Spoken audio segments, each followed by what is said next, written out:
Boa noite.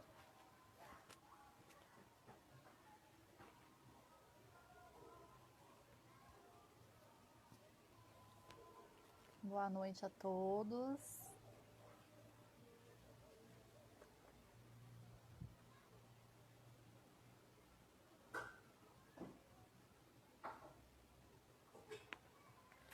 Boa noite. Hoje a nossa live, né? Vamos falar um pouco sobre como a fisioterapia e a neurociência pode auxiliar no desenvolvimento de autistas, com o Dr. Renato de Paulo. Pra gente conversar um pouquinho. Eu estou aguardando, né, ele entrar.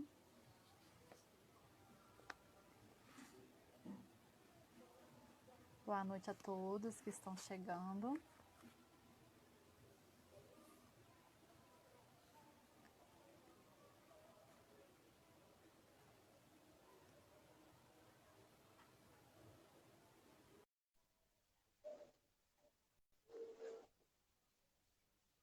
Boa noite a todos.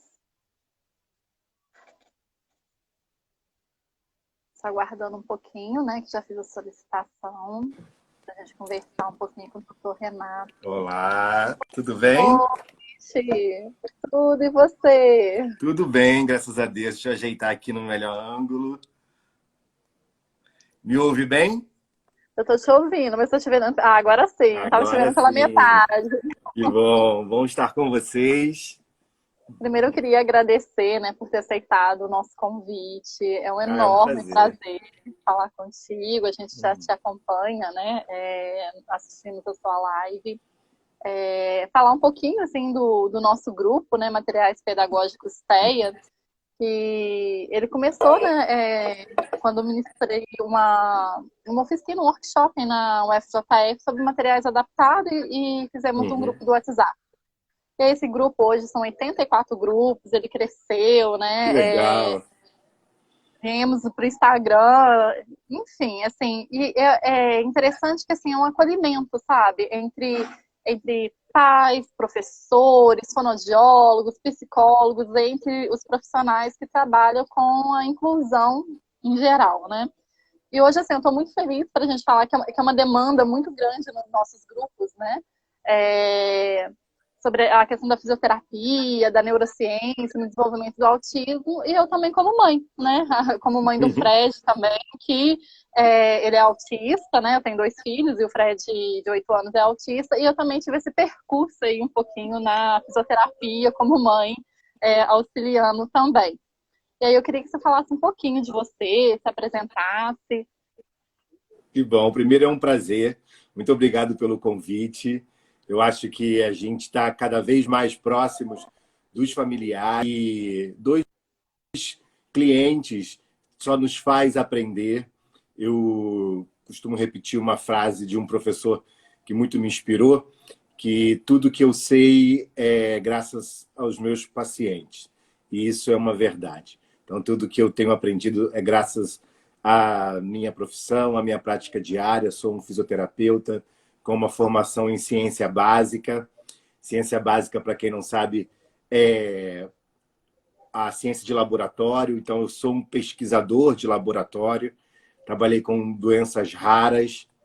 No meu mestrado, trabalhei com uma síndrome chamada síndrome de Griscelli, que é uma doença que transcorre com o espectro autista também.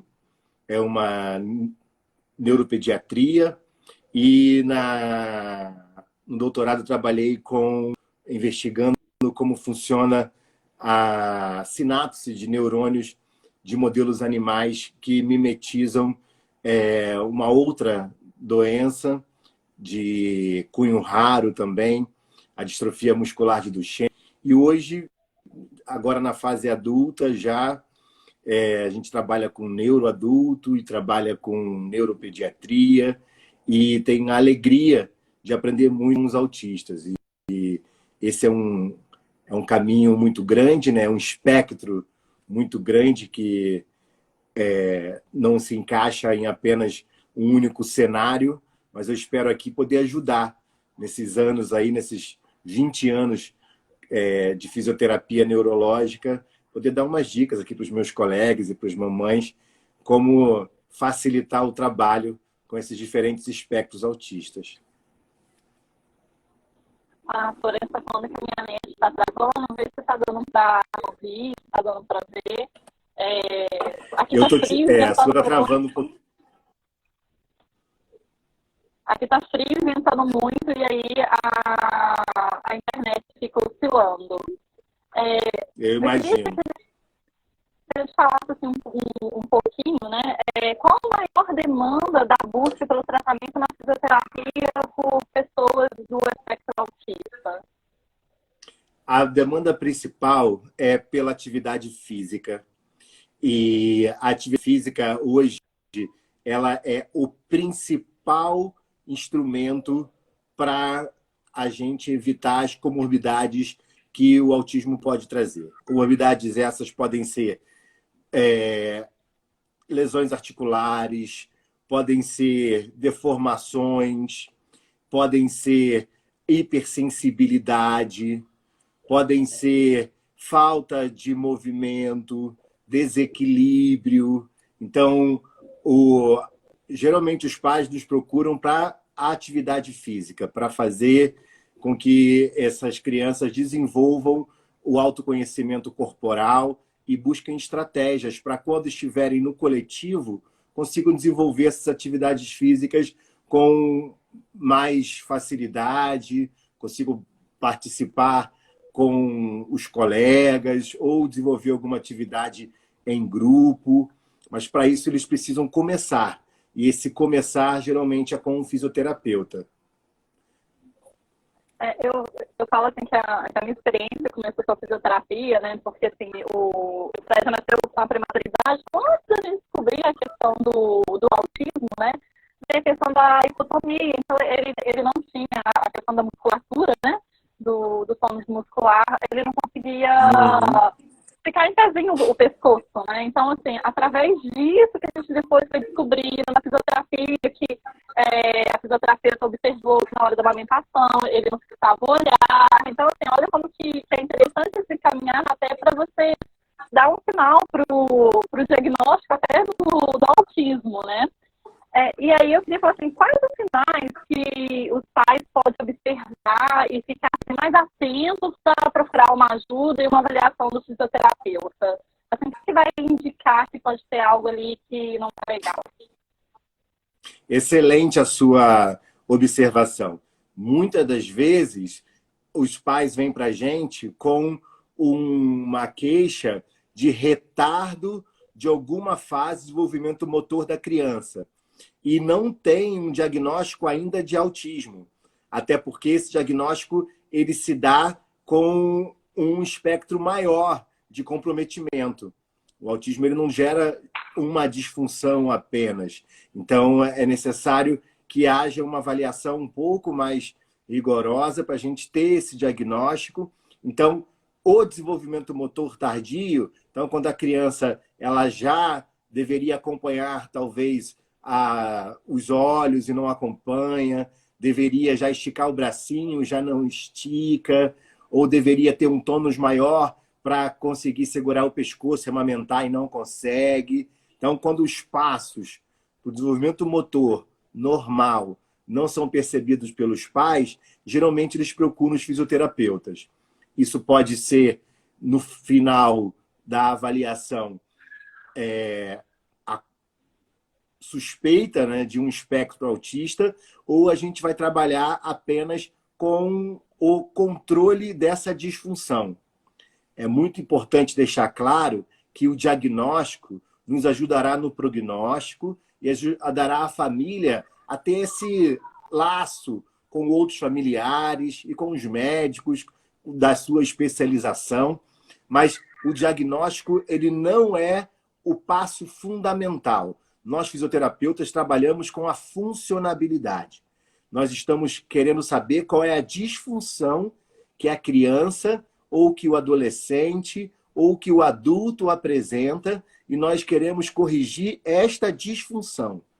E como o espectro autista ele é muito grande, atinge mais meninos do que as meninas, E cada avaliação vai ser rigorosa para saber que disfunção que esse menino ou essa menina ou esse rapaz apresentará para a gente poder fazer a proposta terapêutica específica. Tem até uma pergunta que eu acho interessante, né? Porque muito autista tem o que a gente chama de marcha equina, que é umas pontinhas dos pés, né? Porque assim, pra gente, às vezes, esses termos de dicotomia, marcha equina, parece simples, mas pra mãe que nunca teve contato é tudo muito novo, né? Aí tem uma pessoa perguntando, ela é fisioterapeuta. A marcha equina é encontrada em muitos pacientes autistas. Está relacionada à sensibilidade? Muito boa a sua pergunta. Ela é encontrada também em crianças não autistas também, tá bom? A marcha equina, para quem não sabe, ela é andar na ponta... Vou repetir a sua pergunta, porque a sua internet, algumas pessoas não estão entendendo, tá bom? Então, a pergunta dela foi: a marcha equina, andar na ponta dos pés, pode estar relacionado à sensibilidade na ponta do autista? Teoricamente, não. Então, o menininho que anda na ponta dos pés, ele pode estar relacionado, único exclusivamente, talvez, a um balanço ali entre a fase inicial de andar e os aprendizados de apoio da marcha. Então, a fisioterapia, ela vai saber como trabalhar essas diversas fases de apoio da marcha.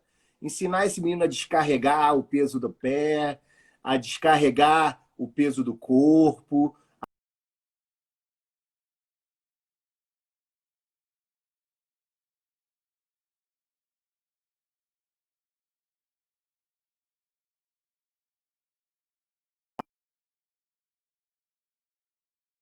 Se ele andar na ponta do pé, está fazendo ele tropeçar, está fazendo ele cair, aí sim nós iremos corrigir.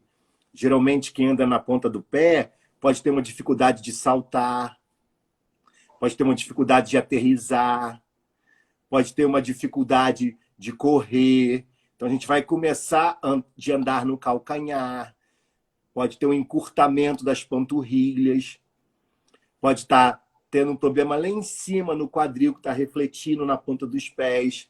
Então, dizer que é por causa da sensibilidade é uma afirmação que a gente tem que avaliar, caso a caso.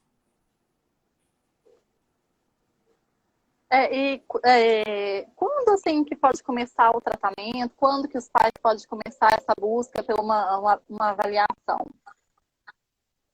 Eu acho que é a partir do momento que sente alguma falha funcional. Então, como eu disse, se a falha funcional está com o início na fase de lactação, o fisioterapeuta já pode ajudar nessa fase, no tônus. O que é o tônus? Tônus é aquela firmeza que o bebê tem que ter. Firmeza mínima do pescoço, firmeza mínima do tronco. Às vezes, o fisioterapeuta pode ajudar até mesmo na fase inicial para digestão da alimentação. Se há uma hipotonia severa, você talvez não consiga ter uma digestão facilitada e você vai ter mais cólica. O fisioterapeuta vai conseguir fazer movimentos tanto com o membro inferior quanto com o abdômen para evitar as cólicas. E na fase adulta, quando esse menino já passou pela fisioterapia pediátrica e ainda precisa agora trabalhar equilíbrio, trabalhar corrida, trabalhar marcha, trabalhar independência. Então, a gente precisa entender que o autista, assim como qualquer outro paciente, ele vai ter queixas. E essas queixas são funcionais. O que ele está precisando? Ele está precisando ter um pouco mais de concentração e atividade física, exercício. É a hora de procurar o fisioterapeuta. Ele está precisando ter um pouco mais de força e talvez se acalmar mais um pouco, é hora de procurar um fisioterapeuta. Ele está precisando andar melhor, está com os pezinhos já ficando um pouquinho mais tortos, é hora de procurar um fisioterapeuta. Então, sempre que houver um problema funcional, até mesmo digestório, como eu falei aqui para você.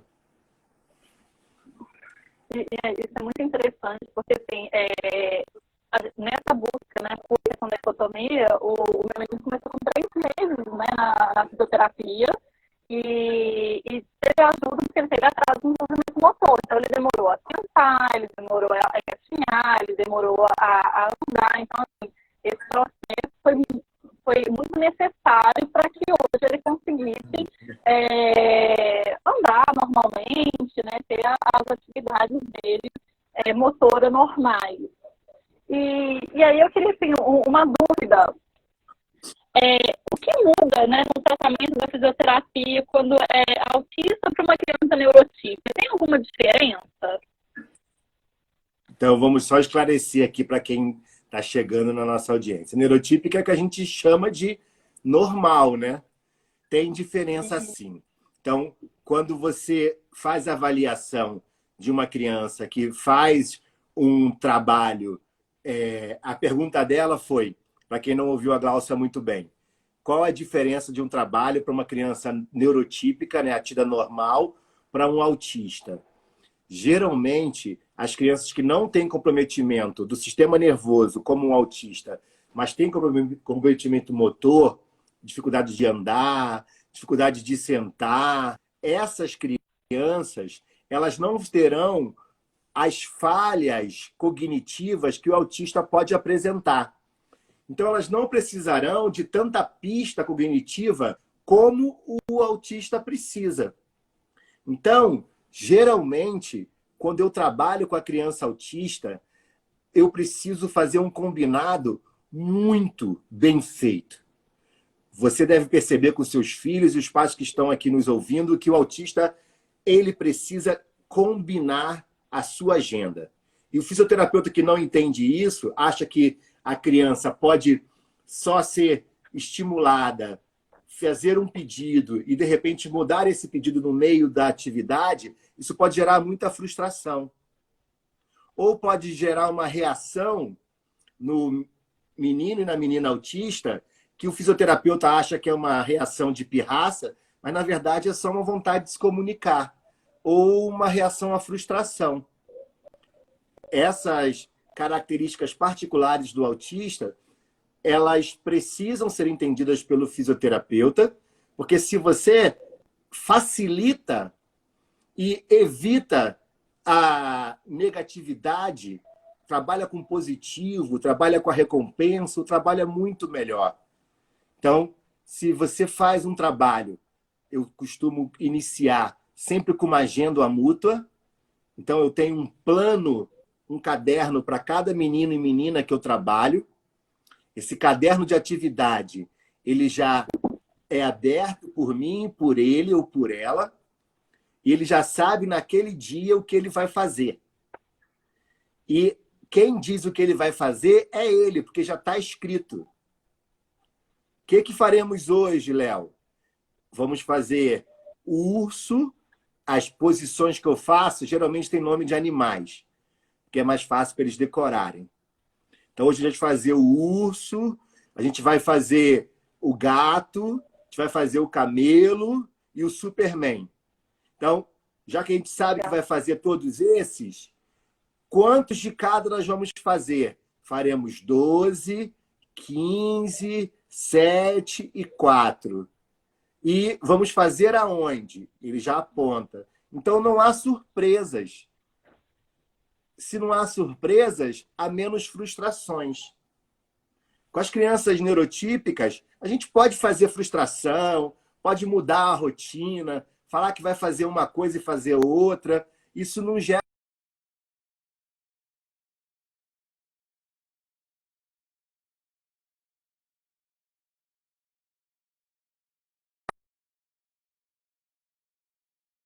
Conseguiu me ouvir, Glaucia? Eu acho que sim, né?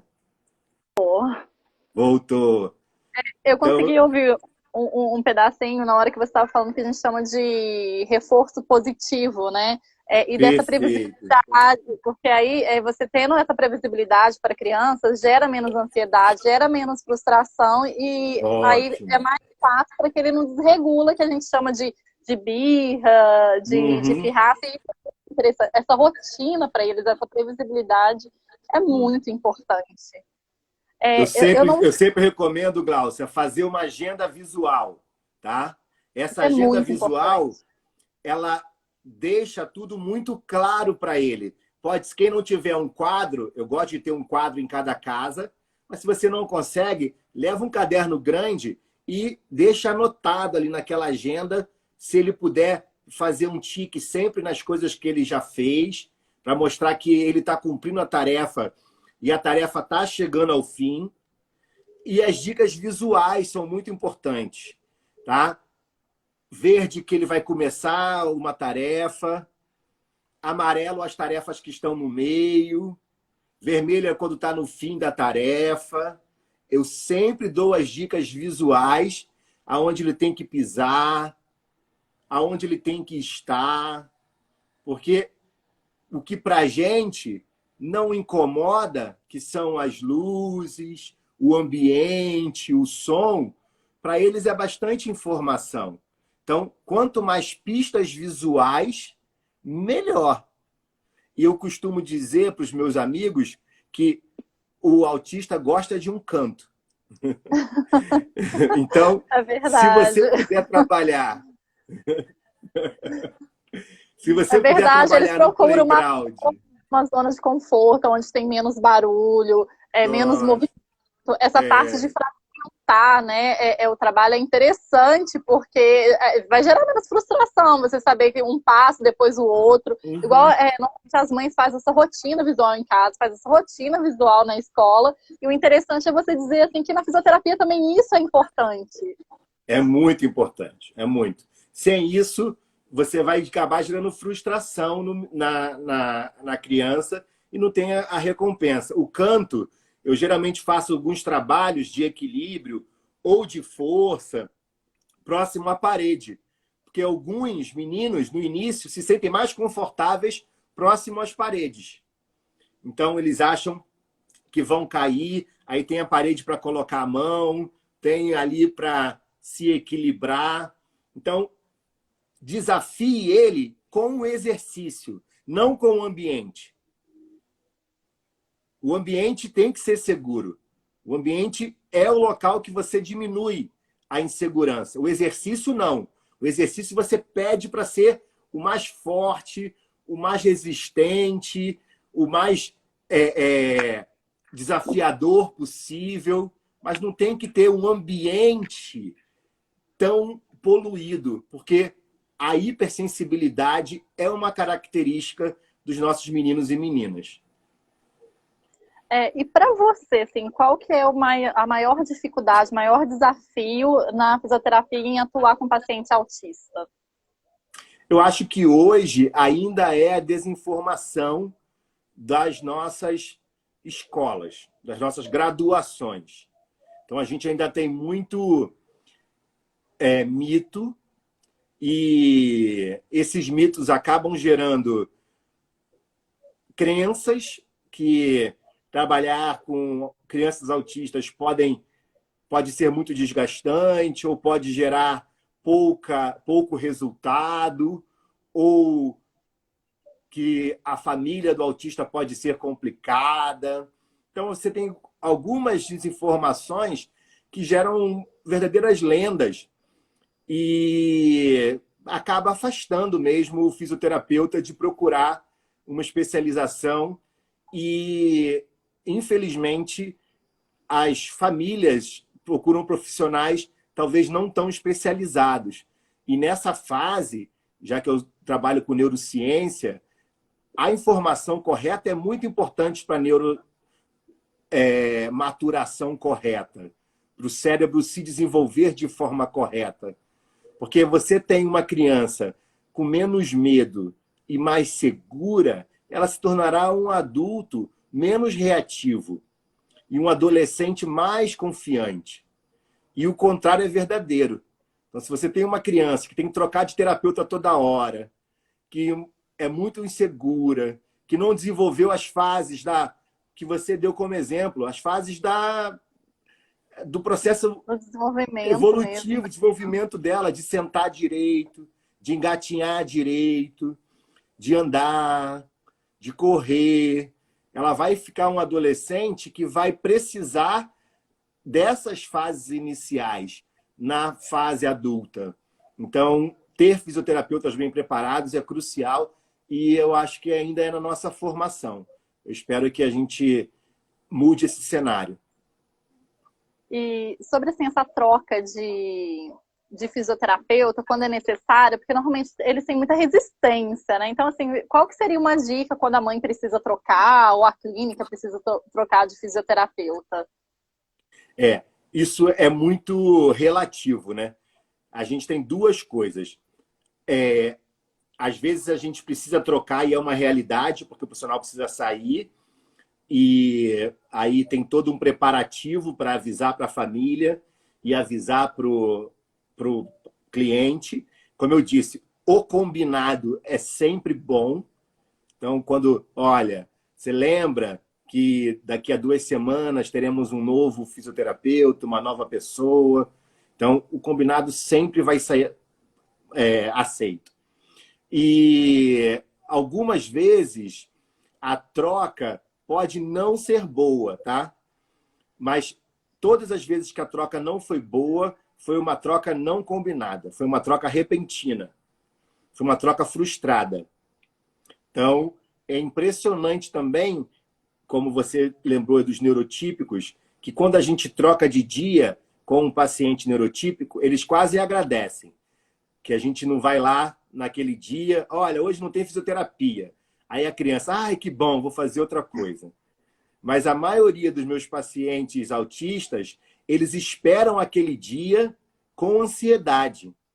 E quando a gente não pode ir e manda alguém ou não vai, é uma frustração muito grande. Então, Normalmente costuma dar até crise, né? Então eu geralmente faço uma chamada de vídeo, eu explico, eu mostro onde eu tô, falo, olha, hoje o tio não vai poder ir, porque teve uma emergência muito séria, você me entende, você está entendendo que o tio gostaria de estar aí com você. Então, esses pequenos detalhes de combinar e não acontecer, ou ir outro fisioterapeuta, deve ser muito bem pensado pela equipe. Em algum momento isso tem que acontecer, mas a maioria dos meus meninos estão comigo há muito tempo. Fico muito feliz com isso. E a gente falando assim, nesse período de pandemia, a gente está até perto, né? Que você é do Rio, a gente é mineiro, mas de Juiz de Fora, então a gente está bem pertinho aqui também, tá... É Né, no caso, esquina.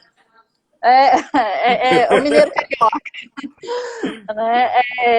E assim, tá tendo muitos casos, então estão tentando isolar, e para os pais ficam difícil, muitas vezes, de estar indo na sessão de fisioterapia. Tem, assim, alguma atividade, algum modo como os pais podem auxiliar, né, nesse desenvolvimento, nesse período de pandemia?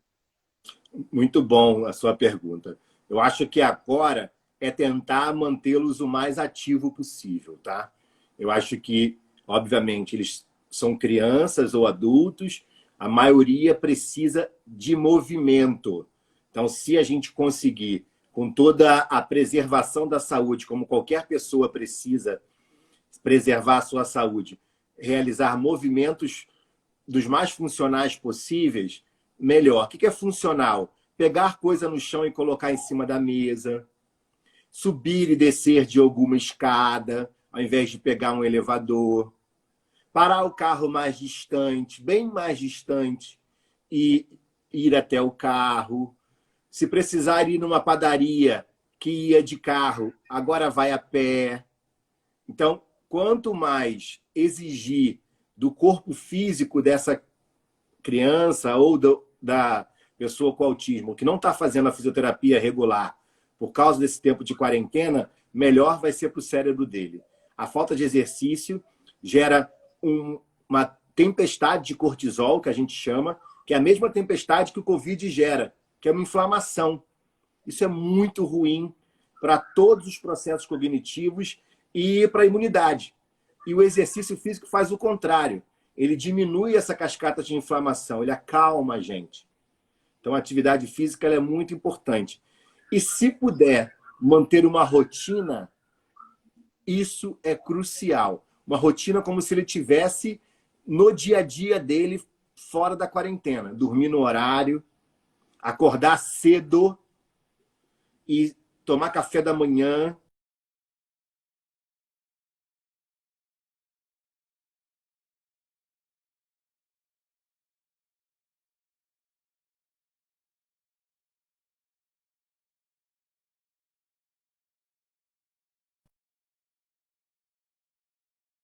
Importante.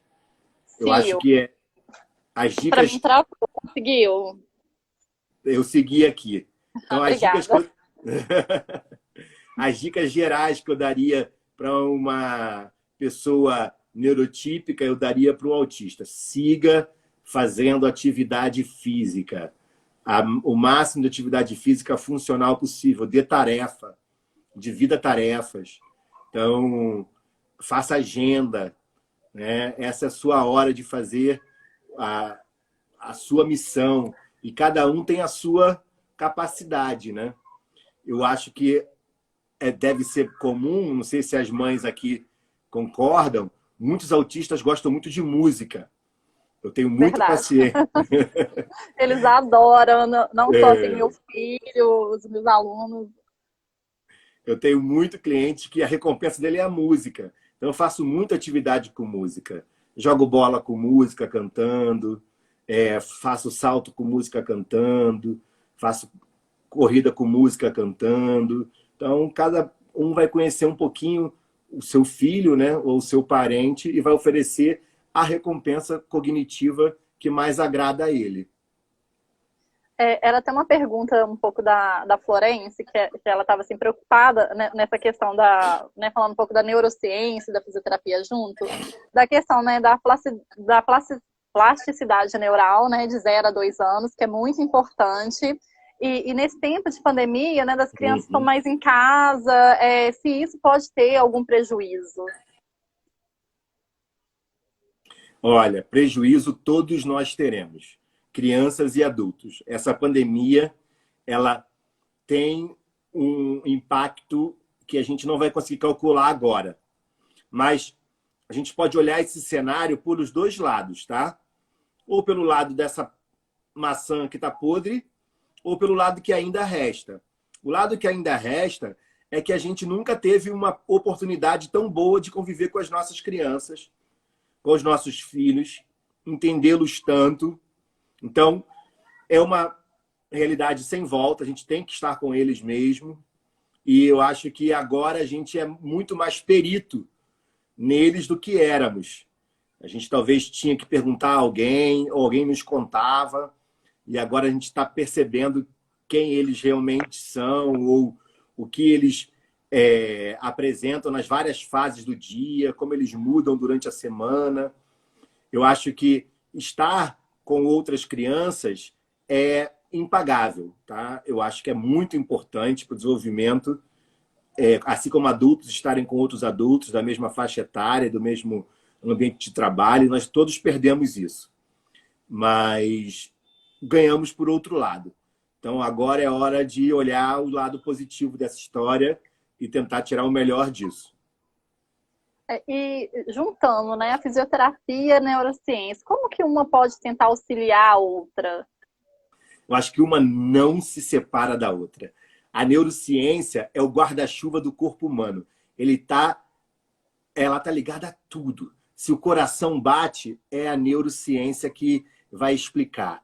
Se o músculo contrai, é a neurociência que permite. Se a gente sente dor, é o cérebro que interpreta isso.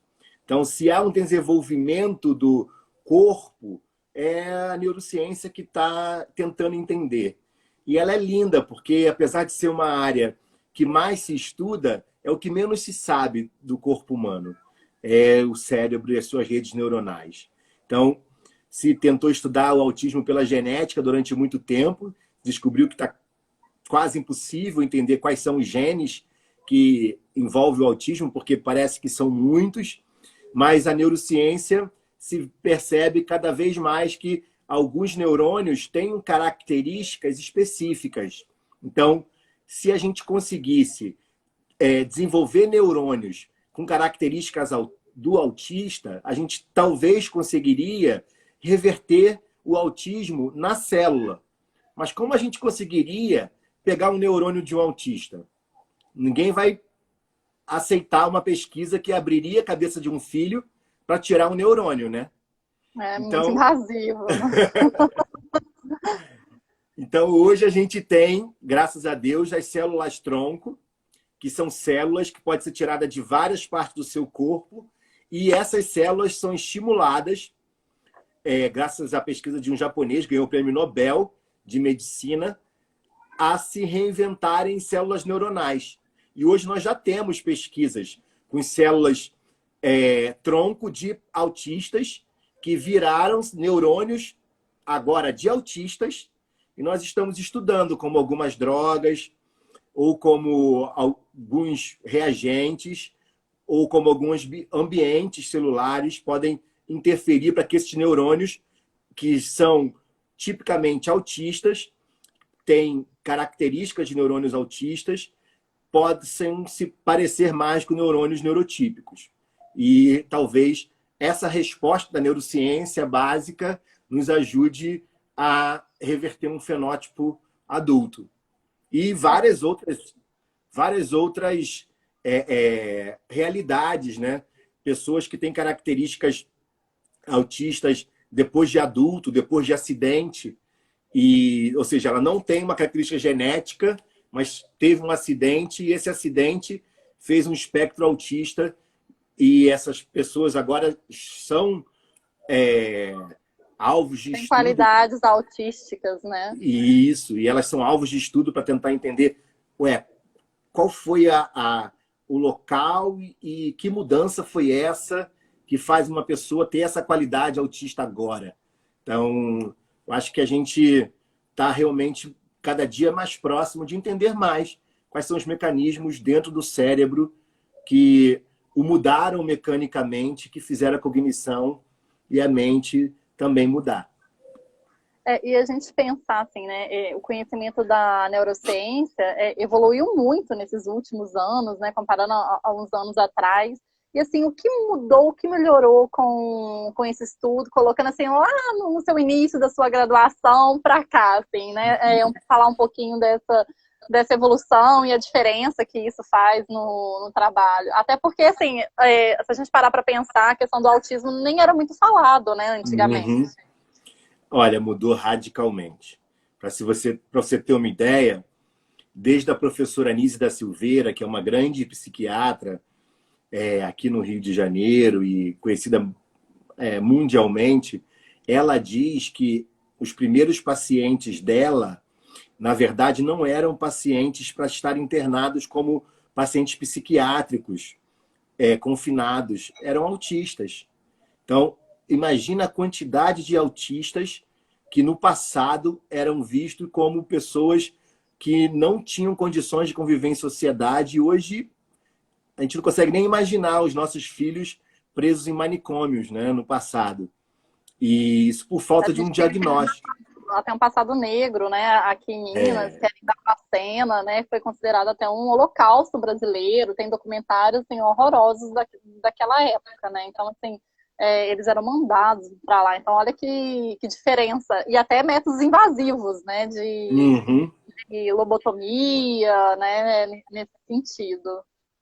Então a gente evoluiu muito, de novo, né, para tirar o mito sobre as doenças do cérebro e tirar o mito de novo do que é o normal.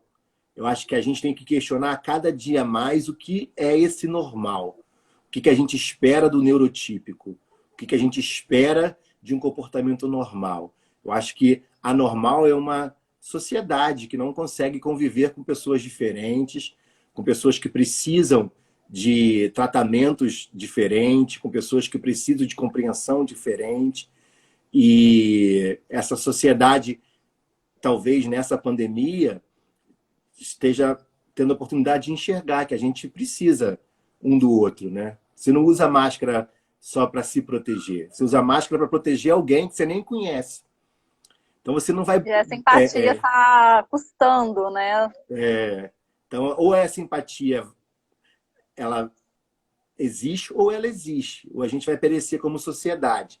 Então você não vai gritar num restaurante porque você é educado ou não educado. É porque ali pode ter alguém hipersensível e é horrível para aquela pessoa, né? Você vai ensinar seu filho a se comportar do lado de uma pessoa com espectro autista, porque é bom para ele conviver com pessoas diferentes, vai ficar muito menos egoísta.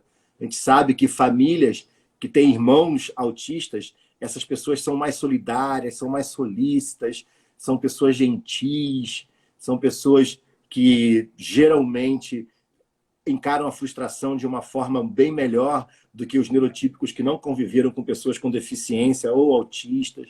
Então, a gente está evoluindo muito com a sociedade, abraçando mais a causa azul, abraçando mais os autistas e abraçando as pessoas com deficiência como um todo. Costumo dizer que quando tiver bom para os autistas, vai estar bom para todo mundo.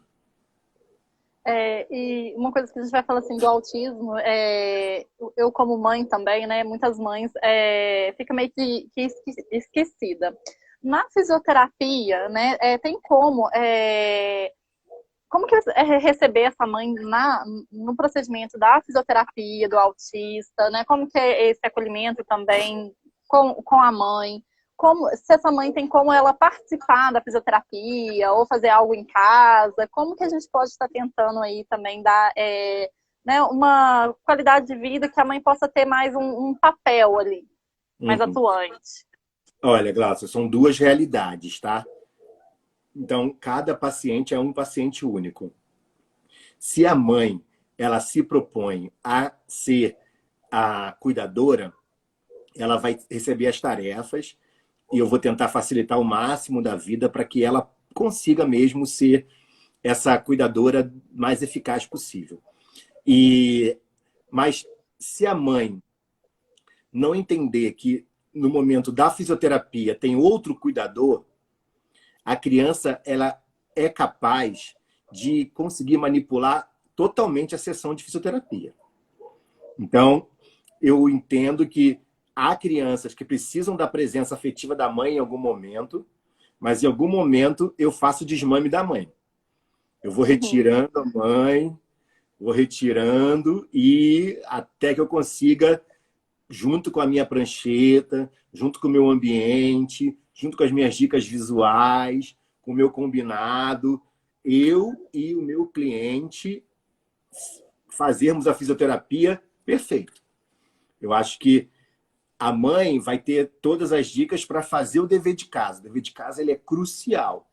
Algumas mães que têm condição de terem uma cuidadora ou uma auxiliar, eu passo até essa tarefa para auxiliar, porque vai ser aquelas horas dela respirar, dela conseguir cuidar dela, ela vai na manicure, é hora da fisioterapia de casa, entre aspas, porque ela não faz fisioterapia sem fisioterapeuta, mas é hora dos exercícios de casa. Aí, esses exercícios de casa seguros, que a gente mostra para alguém como ela pode fazer com segurança, essa pessoa vai fazer e a gente complementa sempre com a nossa visita. Então, cada caso é um caso. Há um caso que a mãe precisa desse tempo, eu sempre acho que a mãe que não entende que ela precisa de um tempo para ela não entende que ela está deixando de cuidar melhor do seu próprio filho.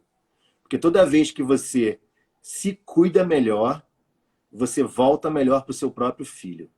Esse é o recado Essa que eu dou fala para é todas as... muito importante, assim, uau mesmo, porque por a gente cuidar dos nossos filhos, a gente acaba esquecendo, né? Fica só a mãe do autista, a gente perde até o nome, né? É a mãe do fulano que é autista, a gente perde essa referência. E é desgastante, né? Porque leva na fisioterapia, leva no TO, leva na fono. Então, assim, é muito corrido, é desgastante para a criança, né? Ou para a pessoa, o paciente autista. e para o cuidador, para a mãe também. Então, assim, ela ter esse tempo é muito raro. E aí eu brinco, na hora que você falou assim, ah, a mãe vai para manicure, eu pensei, ela vai poder pelo menos ir no banheiro sozinha, sossegada por 1 minuto. Porque quem é mãe sabe, tem hora que é difícil. E ao mesmo tempo, quando você fala assim, vai fazer atividade, né, com a mãe, eu vejo pela experiência escolar, eu brinco assim, que Carlos Ferreira espeta de pau. Porque aqui a resistência para fazer atividade dá vontade de chorar junto. Do outro você consegue. Mas pela afetividade é muito complicada essa resistência maior, porque é mãe, né? Mas isso assim, até criança neurotípica, porque eu tenho meu outro de 3 aninhos, é porque é mãe. Então tem aquela coisa, faz aquele corpo mole. Teve uma pergunta aqui. Peraí. Como o médico pode solicitar um pedido médico, como justificar? Deveria ser, né, como justificar para a fisioterapia, algo nesse sentido. Tá. Você não precisa, para procurar um fisioterapeuta, de um encaminhamento médico. Foi muito boa essa pergunta. Se você está esperando que o médico peça fisioterapia, não é necessário. O plano de saúde ou o SUS, qualquer local, deve te encaminhar para um fisioterapeuta de maneira direta. Você pode ir direto no fisioterapeuta. Ele é um profissional de primeiro contato. Nós somos independentes e somos profissionais capazes de entender que se você, além de fisioterapeuta, precisa de uma fono, de uma terapeuta ocupacional, de um médico, nós vamos um encaminhar para o outro. Porque o ideal é o trabalho interdisciplinar. Mas não há essa hierarquia que foi construída na cabeça de muita gente. Que os próprios médicos construíram, né? Eu sou médico, aí eu te indico para fono, aí eu te indico para o terapeuta, faz 10 fisioterapias, faz 10 fonos. Isso não existe. Então, cada profissional sabe avaliar e sabe a quantidade de fisioterapia ou de psicologia ou de terapia ocupacional que cada cliente precisará. Nós temos autonomia para isso. Uma pergunta até minha, mediante a pergunta dela. Quando tem um plano de saúde, né? Aí o médico encaminha para o fisioterapeuta.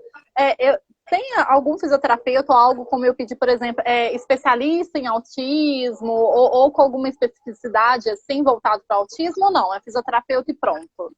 Como que a mãe pode procurar para tentar, né, ter uma estrutura, um apoio melhor para o filho? Ah, muito boa a sua pergunta. Nós não temos uma associação de fisioterapeutas que trabalham com autismo, mas nós temos uma associação de fisioterapeutas neurofuncionais. Então, seria muito bom você perguntar para o fisioterapeuta se ele é um fisioterapeuta que trabalha com neurofunção. Você é um fisioterapeuta especializado em neurofunção? Trabalha com pacientes neurológicos? Eu acho que é importante perguntar para ele. A experiência, eu já tive meu primeiro paciente autista, tá? A primeira mãe confiou em mim. E eu acho que é muito importante, e eu não era um especialista. Eu me tornei um especialista, venho me tornando um especialista graças a vocês, que confiam cada dia mais no trabalho do Renato e de outros colegas da fisioterapia. Eu acho que é muito importante este elo de confiança, porque não é o diploma de especialista que torna uma pessoa empática, uma pessoa que vai realmente estudar aquele caso específico. Não está no livro o espectro que o seu filho vai apresentar.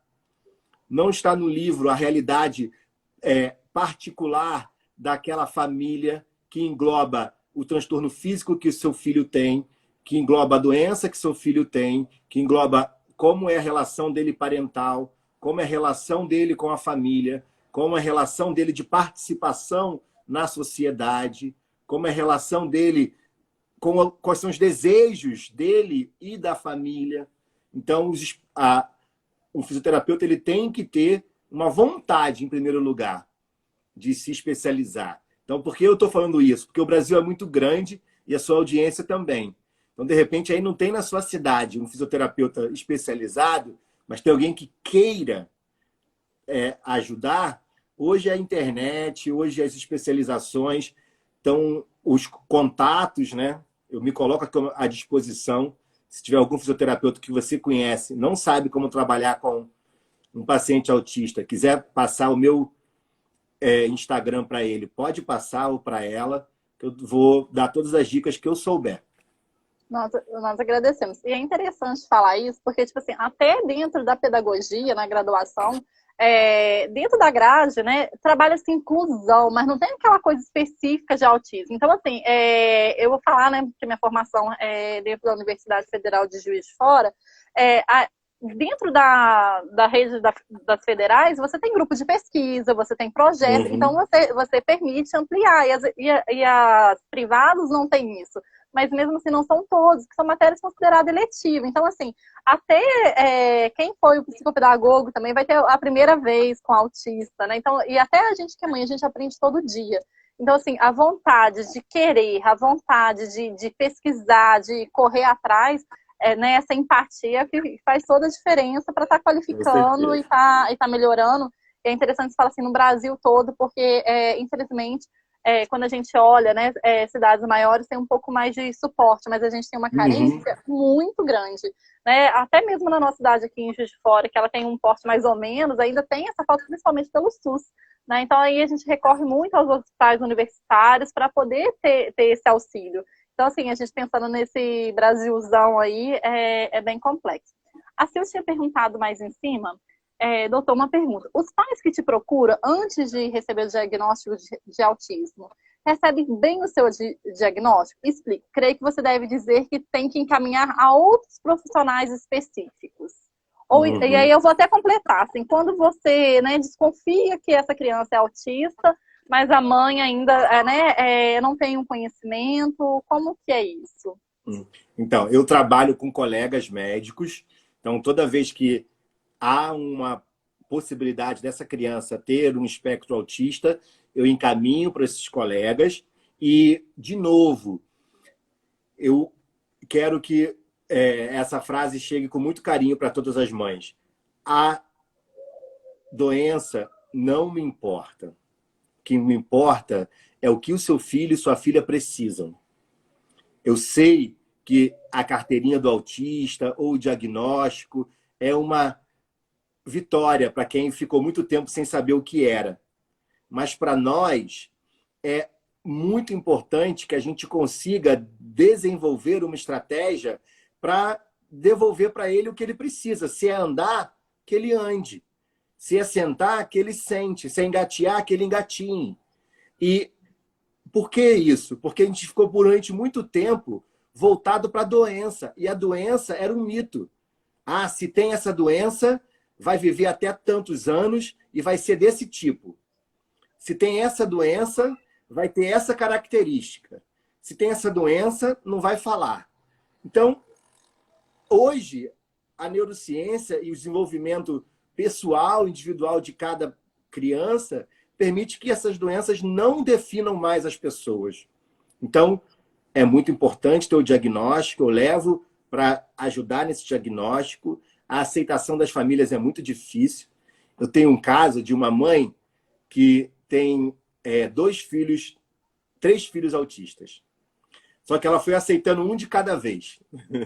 Uau. Ela levou o primeiro, aí eu comecei a cuidar do primeiro. Aí eu sempre falava, e seus outros filhos? Ah, não, todos estão bem, ninguém tem problema. Aí, um ano depois, trouxe o outro, também com espectro autista. Aí começamos a trabalhar, e cadê seus outros filhos? Mas aí como que ela percebeu de um para o outro? Ela percebeu porque o outro também começou a ter as suas queixas. Só que a aceitação dela foi lenta, porque ela só achava que uma grande queixa, que é não sentar, por exemplo, era um problema. Né? O outro sentava, mas não levantava. Mas não era um problema não levantar. Então, ela começou a só ser um problema o que ela achava ser aberrante. E não era. Então, de repente, se ela tivesse só um filho, ela já levaria. Mas como ela tinha 3 para comparar, ela achava que só o mais severo era e os outros não eram. E hoje os 3 são meus clientes. E se ela talvez tivesse levado os 3 no primeiro momento, os 3 começariam mais cedo o tratamento, teriam mais benefícios. Mas ela mesma confessa que ela esperava que os outros não fossem. Mas E foram. isso é interessante porque, assim, a demanda da mãe é tão grande que a gente acaba dando atenção, quando tem dois, atenção para o autista, e é difícil a gente, não que não queira dar, é porque não está dando Uhum. conta de dar atenção para o outro, como o outro É demanda mais. verdade, E às é vezes o outro irmão verdade. fica esquecido. Então, assim, aí você vê das demandas que tá faltando, aí você fala assim, essa comparação dessa mãe, né? E é até interessante que a gente está falando, uma das pessoas que está nos assistindo tem trigêmeos autistas. Então, assim, a demanda da mãe é muito grande. É Né? muito grande. Assim, é uma batalha por dia. E esse luto, eu brinco assim, que primeiro, quando a gente recebe o diagnóstico, vem um luto. O luto do filho idealizado. Para depois virar luta, né? E aí é luta pelos direitos, é luta pelo tratamento, né? Igual você falou assim, que poderia ter ganhos. O meu, por exemplo, citando como mãe, né? O Fred teve muito ganho da neurologista achar que tem epilepsia também, entre outras comorbidades, que ele não conseguiria andar e a gente conseguiu. E com muita, né, a fisioterapeuta me passava os exercícios, eu fazia o dia inteiro com ele para poder tentar, enfim, foi até demais, mas a gente conseguiu. Mas, por exemplo, no ano passado ele teve crises constantes de epilepsia, chegou a ficar 15 dias internado, enfim, nessa luta. E aí ele voltou a ter perda no tônus muscular. Então, quer dizer, hoje em dia, até eu tô esperando, né, a gente vai um pouco negligenciando, esperando um pouquinho essa pandemia passar. Porque ele vai precisar novamente, o que ele ganhou, acabou que com a combustão ele perdeu e a gente vai ter que iniciar novamente um Uhum. tratamento que ele já tinha dado alta. Então, assim, quanto mais cedo, melhor, mas o autismo tem progresso, tem regresso, e É normal. esse suporte é muito importante. Peraí. Acho que tinha uma última pergunta aqui. O tempo da sessão é diferenciado para a pessoa autista? Quantas vezes na semana seria adequado? Essa pergunta é interessante porque, assim, na educação, nem sempre a gente consegue, na psicopedagogia, fazer por um tempo muito grande, né? Então, se esse tempo para criança autista é o mesmo de uma neurotípica, e como Uhum. que seria? Eu faço por tempo, tá? Eu tenho 1 hora de atendimento, mas eu não cobro a eficácia, ou melhor, a perfeição do combinado nessa 1 hora. Eu cobro engajamento. Então ele vai ficar comigo ali naquela 1 hora, mas a rotina talvez possa mudar, ou se eu quero que ele faça um exercício que ele tem que levar os braços, mas ele não consegue levar por muito tempo, 10 vezes, ele levou 4, eu não vou ficar brigando com ele. Puxa, era 10, eu vejo que ele fez o máximo nas 4 e vamos lá, já muda o exercício, sempre nessa tentativa do positive approach, de estar dizendo que ele está indo muito bem e vamos, porque eu entendo que há dias e dias, e há dias que ele não está com vontade mesmo. E esse dia que ele não está com vontade, às vezes eu começo com uma técnica respiratória. Ele gosta, né? Eu lembrei de alguém agora, que gosta muito de soprar bolinha de sabão. Então, eu percebo que quando ele está muito nervoso, eu trago a bolinha de sabão para o início, ele se acalma, aí eu consigo fazer a fisioterapia toda. Ou quando ele não está tão ansioso, eu dou a bolinha de sabão como recompensa para o final. Falo, olha, no final você vai ter a bolinha de sabão. Então ele já vai fazendo com essa recompensa. Então, é 1 hora, é o mesmo tempo dos outros clientes, mas sempre com essa certeza de evitar a negação e a frustração. E é mais de uma vez na semana, ou uma vez por semana, ou é cada caso um caso? Cada caso, um caso. Eu tenho gente que eu atendo todo dia, tem mães que vêm e ficam comigo 2 semanas e voltam porque moram longe. Então, a gente faz um treinamento sensorial e muscular intensivo. E tem crianças que ficam 2 vezes por semana comigo e já estão há muito tempo assim. Cada caso é um caso.